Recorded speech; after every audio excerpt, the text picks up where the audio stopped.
أعوذ بالله من الشيطان الرجيم. بسم الله الرحمن الرحيم.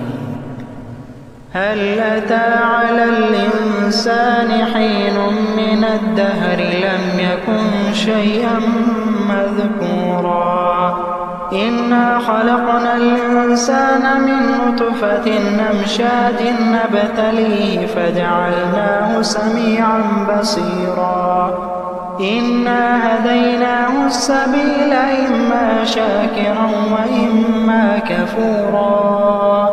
إنا أعتدنا للكافرين سلاسل وأغلالا وسعيرا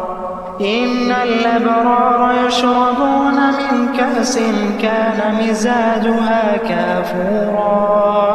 عينا يشرب بها عباد الله يفجرونها تفجيرا يوفون بالنذر ويخافون يوما كان شره مستطيرا ويطعمون الطعام على حبه مسكينا ويتيما وأسيرا إنما نطعمكم لوجه الله لا نريد منكم جزاء ولا شكورا إنا نخاف من ربنا يوما عبوسا قمطريرا فوقاهم الله شر ذلك اليوم ولقاهم نظرة وسرورا وجزاهم بما صبروا جنة وحريرا متكئين فيها على الأرائك لا يرون فيها شمسا ولا زمهريرا ودانية عليهم ظلالها وذللت قطوفها تذليلا ويطاف عليهم بآنية من فضة وأكواب كانت قوارير من فضة قدروها تقديرا ويسقون فيها كأسا كان مزاجها زنجبيلا عينا فيها تسمى سلسبيلا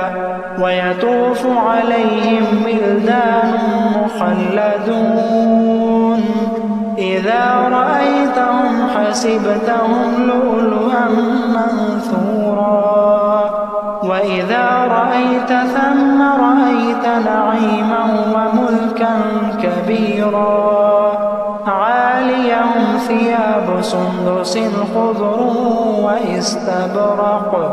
وحلوا أساور من فضة وسقاهم ربهم شرابا طهورا إن هذا كان لكم جزاء وكان سعيكم مشكورا إنا نحن نزلنا عليك القرآن تنزيلا فاصبر لحكم ربك ولا تطع منهم آثما أو كفورا